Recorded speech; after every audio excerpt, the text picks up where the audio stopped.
Hello viewers, welcome back to Avante RC. In this video I'm going to be reviewing the Tamiya Fire Dragon. Several cars in the Thundershot family started with the Thundershot, which was in I think 1987. They then had the Thunder Dragon, the Fire Dragon, which is this one, and then the Terra Scorcher. So essentially they were all sort of similar, same chassis, but they varied sort of in different ways. So this, as I mentioned, is a re-release. There are not really many differences between the re-release and the original.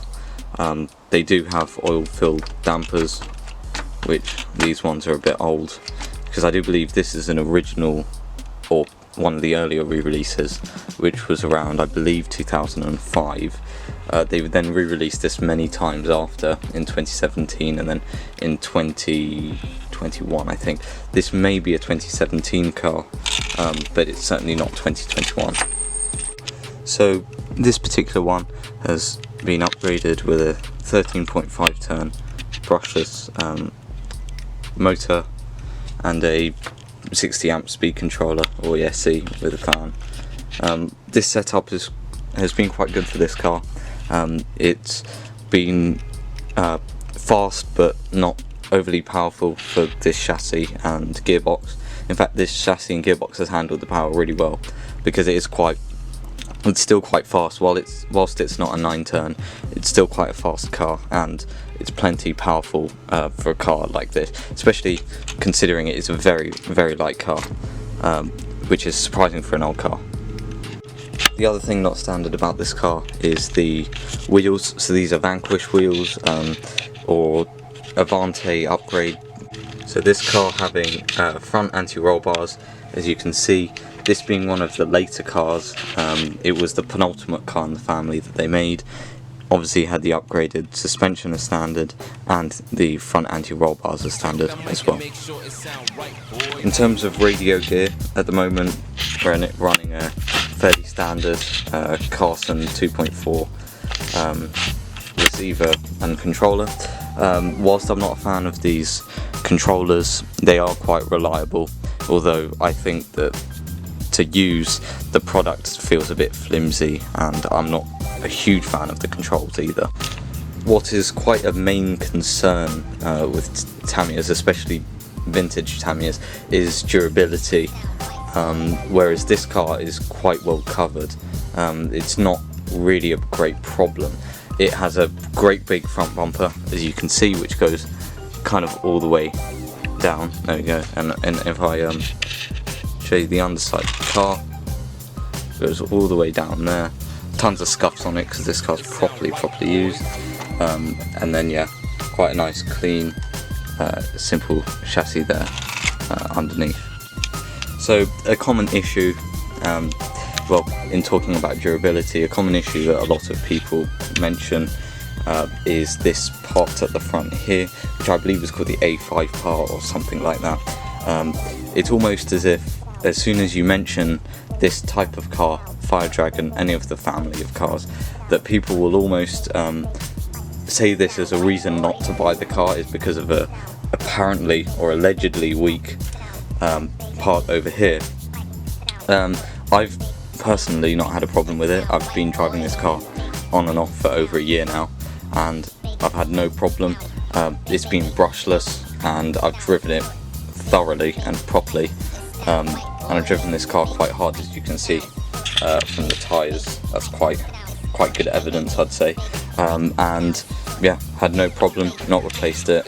It's not got a metal brace, which I know a lot of people add, so it's not really been a problem for me.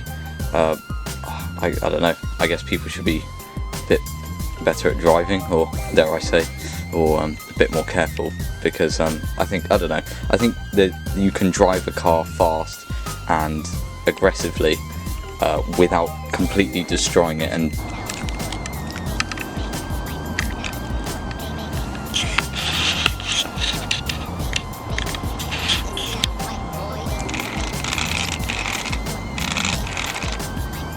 in case anyone was wondering how to put the battery in, it's a bit of a strange one.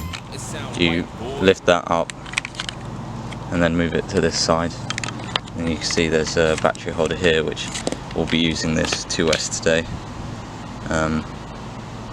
It's the discharge rate 30C, so nothing crazy, but still will last a good while and should be relatively quick. That in fits really well.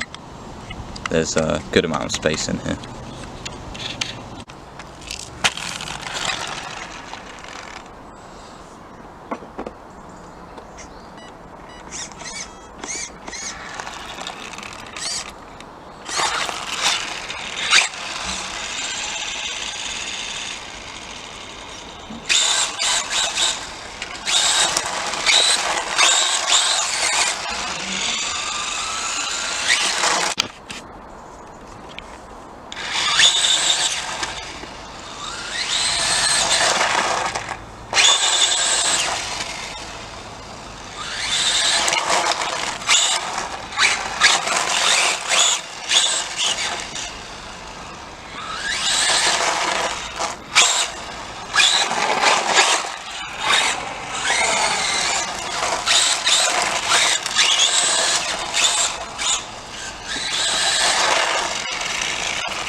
So yeah, just giving it a quick spin after a while, and handles really well. Obviously, because the tyres are bald, quite a lot of slip, which is quite fun actually. I don't mind it. It's also due to the power, and also a mixture of things. There's quite a lot of debris on the tarmac, but it's all good. It's driving really nicely. It's a good chassis, really balanced chassis. So the main thing is it's a stable chassis.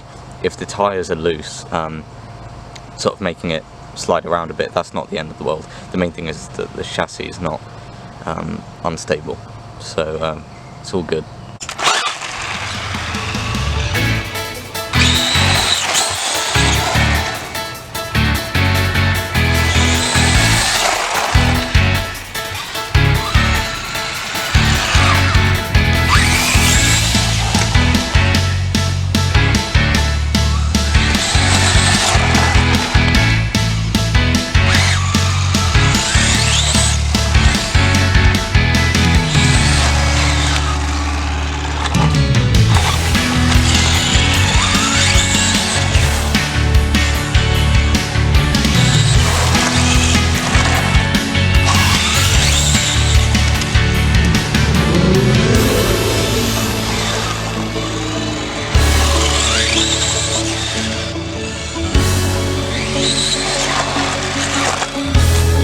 After a good run, you can feel the tyres are nice and warm.